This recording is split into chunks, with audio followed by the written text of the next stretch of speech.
बड़ी खबर आपको बता दें, प्रयागराज में भी परीक्षा रद्द होने पर भारी बवाल हुआ। छात्रों ने कंप्यूटर, एसी, सीसीटीवी, यहां तक कि कुर्सियां भी तोड़ डाली। न बैठने की जगह थी, न एग्जामिनेशन सेंटर पर कंप्यूटर। कॉलेज के बाहर जाम लगाकर जबरदस्त प्रदर्शन किया गया।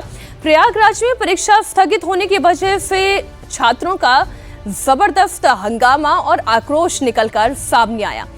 कहीं सीट नहीं मिल रही थी, कहीं कंप्यूटर की व्यवस्था नहीं थी। 5 घंटे तक छात्रों ने कहीं हाईवे जाम करके तोड़फोड़ करके अपनी नाराजगी जाहिर की है। दूसरी और तीसरी पाली की परीक्षा रद्द होने के बाद ये घटना सामने आई। और लखनऊ में सर्वर नहीं होने के चलते, सर्वर नहीं चलने से परीक्षा रद्द की गई है। परीक्षा रद्द होने पर छात्रों ने हंगामा किया है। ये बड़ी खबर भी आपको बता रहे हैं। लखनऊ में भी छात्रों का गुस्सा, उनका रोष इस वक्त देखने को मिल रहा है।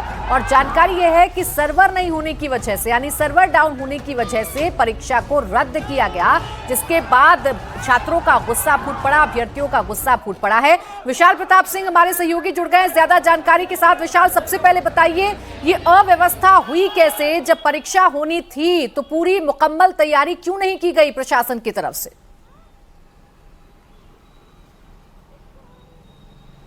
प्राची, यही वो बेसिक सवाल है जिसका जवाब जो अभ्यर्थी कल पूरे उत्तर प्रदेश से एग्जाम देने के लिए अलग अलग सेंटर्स पे पहुंचे थे।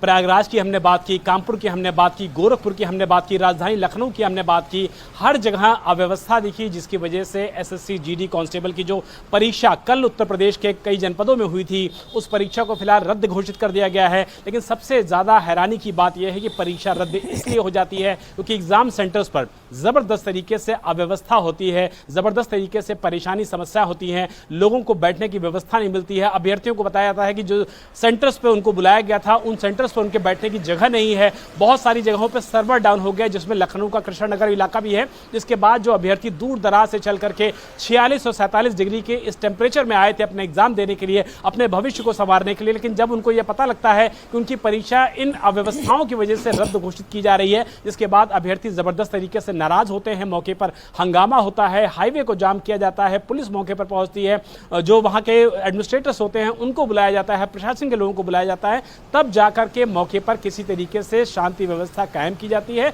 लेकिन अभ्यर्थियों की जो नाराजगी है, जो गुस्सा है, वो बहुत ज्यादा वाजिब इसलिए हो जाती है कि अभ्यर्थी इस बात को बिल्कुल एक्सपेक्ट नहीं कर पा रहे हैं कि उनको एग्जाम देने के लिए बुलाया जाता है। वो बात ठीक है। अब ये जो दूसरी और तीसरी पाली की परीक्षा को रद्द किया गया, अब ये परीक्षा कब करवाई जाएगी? और ये जो बार बार परीक्षा है कभी रद्द होना, इस तरीके की समस्या से कोई सही तरीका क्या सरकार के पास है, या ये जो परीक्षा कराने वाली बॉडी है उनके पास कोई सही तरीका है?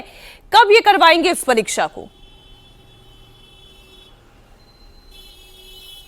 मीनाक्षी, सरकार से भी हमारा यही सवाल था कि जो परीक्षा है वो अब कब करवाई जाएगी। तो सरकार ने कहा कि जब सबसे पहले तो ये बात देखनी होगी कि जिन सेंटर्स पर ये बड़ी जिम्मेदारी दी गई थी, उन्होंने कैसी इस तरीके की अव्यवस्था की कि छात्रों को अव्यवस्थाओं की वजह से वापस लौटना पड़ा और मजबूरी में इस परीक्षा को रद्द कराना पड़ा। हमारी जो सरकार के सोर्सेज हैं उनसे बातचीत हुई, उनका कहना है कि परीक्षा को बहुत जल्द न सिर्फ कराया जाएगा बल्कि अभ्यर्थियों को उनके आने जाने की फ्री सुविधा भी दी जाएगी और ये कोशिश की जाएगी कि अभ्यर्थियों को इस बार किसी भी हाल में निराश ना होना पड़े। लेकिन आए दिन परीक्षाओं का रद्द होना, इस तरीके से अव्यवस्थाओं की वजह से परीक्षा का रद्द होना अपने आप में बताता है कि कितनी कुव्यवस्थाओं के साथ इस परीक्षा को पूरी तरीके से करने के लिए लागू किया गया था। और इसमें सबसे ज्यादा अगर खामियाजा किसी को भुगतना पड़ता है तो अभ्यर्थियों को भुगतना पड़ता है। वो तैयारी करके आते हैं इस मंशा के साथ कि आज परीक्षा देंगे और उनका उज्जवल भविष्य बनेगा, लेकिन अव्यवस्थाओं की भेंट उनका भविष्य चढ़ जाता है। शुक्रिया आपका विशाल तमाम जानकारी के लिए।